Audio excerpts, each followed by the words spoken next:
나라를 생각하는 모든 분들에게 심천보 이사장이 쓴 우리는 누구인가, 우리는 어디로 가는가를 추천합니다. 안녕하십니까. 공병호TV의 공병호입니다. 이재명과 이낙연 구도가 오래 갈 수 있겠는가. 민주당 대선 후보 선정 문제를 지금까지 관심 있게 지켜봐온 많은 사람들이 가져온 공통적인 의문일 것입니다. 많은 사람들은 이 구도가 오래 지속되지 않을 것이다 이렇게 생각하시는 분들이 그렇지 않은 사람보다도 더 많지 않았겠냐 이렇게 봅니다. 한 사람은 민주당 최대 계파인 친문으로부터 그다지 신뢰를 얻을 수 없는 상황이고 또 얻기가 쉽지 않을 것으로 봅니다. 또 다른 한 사람은 민주당 최대 계파인 친문으로부터 신뢰를 살 수 있는 모든 조건들을 구비하고 있지만 또 그를 인기도를 유지하는 데 도움이 되기 위해서 총리직도 제공이 되기도 하고 또 본인 자신도 열심히 노력해왔고 또 이런저런 시도를 했지만 기대에 미치지 못하는 그런 인기도 때문에 고민을 하지 않을 수 없는 그런 상황에 놓여 있습니다. 사실 총리직이라는 것이 자익은 타익은 간에 대선 후보 만들기 위한 대단히 유용한 그런 토대로 활용되어 온 것이 사실입니다. 그런 기반을 갖고 부상하듯이 또 자신의 입지를 단단하게 굳힌 후보군은 아직 여건에서 나오지 않는 상황입니다. 총리직이라는 것은 국정 운영에서도 불가피한 면이 있지만 상당히 전국적인 지명도를 높이는 데는 아주 좋은 자리죠. 그것은 아마도 제가 볼 때는 대통령이 특정 후보를 염두에 뒀을 때 그런 대권 후보로 부상시키기 위해서 대통령이 사용할 수 있는 가장 유력한 카드 가운데 하나가 총리직으로 등용하는 것이다. 이렇게 볼 수 있겠습니다.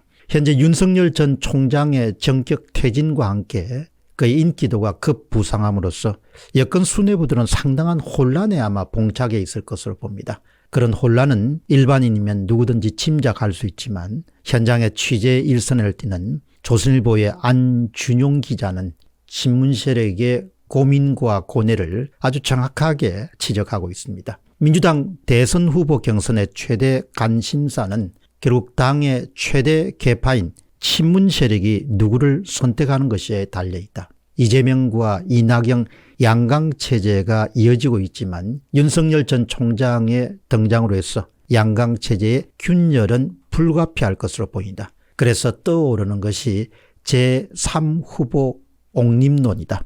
현재 가장 많이 거론되고 있는 인물은 정세균 국무총리인데 그러나 정세균 국무총리는 각종 여론조사에서 5%포인트 안팎에 머물고 있는 지지도가 아주 큰 장애물이자 걸림돌이다.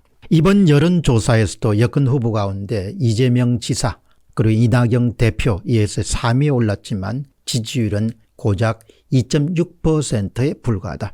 민주당 내에서는 정세균 총리가 대권 후보의 대안으로 등장하기 위해서는 최소 지지율이 7에서 8%까지는 올라가야 된다.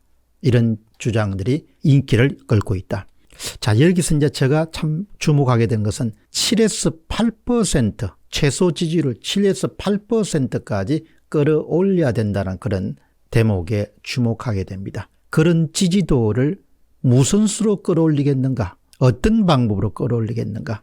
최소 지지율이 7 내지 8%의 지지율은 저는 근본 지지율이다 이렇게 생각합니다. 그것은 한 사람이 갖고 있는 고유한 그런 능력에 의해서 만들어진 지지도지 그것은 무슨 작전이라든지 무슨 계획을 세워서 인위적으로 끌어올 수 있는 것이 아니지 않겠는가 그런 생각을 하게 됩니다. 사람에 따라서는 마치 정권 시장에서 주가를 만들어내듯이 지지도도 만들어낼 수 있다 이렇게 생각하시는 분들도 아마 정치판에는 많이 있을 것입니다.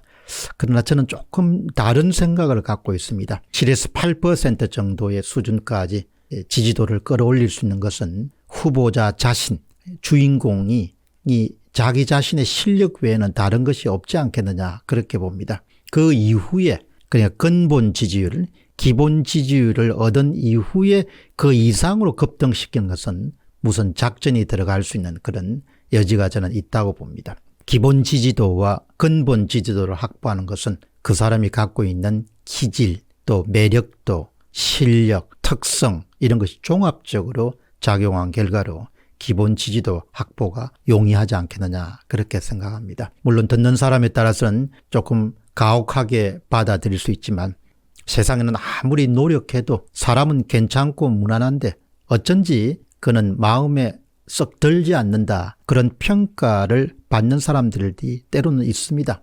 외모와 같은 타고나는 것과 마찬가지로 한 사람에 대한 호불호라든지 매력이란 것도 타고나는 면이 있다는 점을 우리가 부인하기는 힘들다고 봅니다.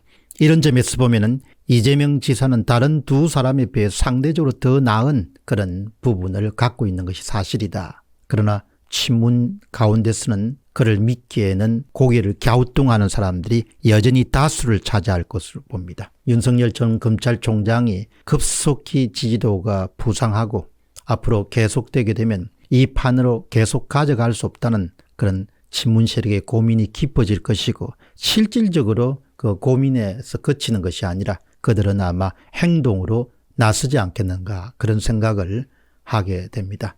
어떻든 윤석열 전 검찰총장이 검찰총장직을 퇴임하는 그런 시점을 두고 이런저런 말들이 많았습니다. 사실 어떤 선택을 하든지 간에 모든 사람들을 다 만족시킬 수 있는 그런 선택을 할 수 없는 것이죠.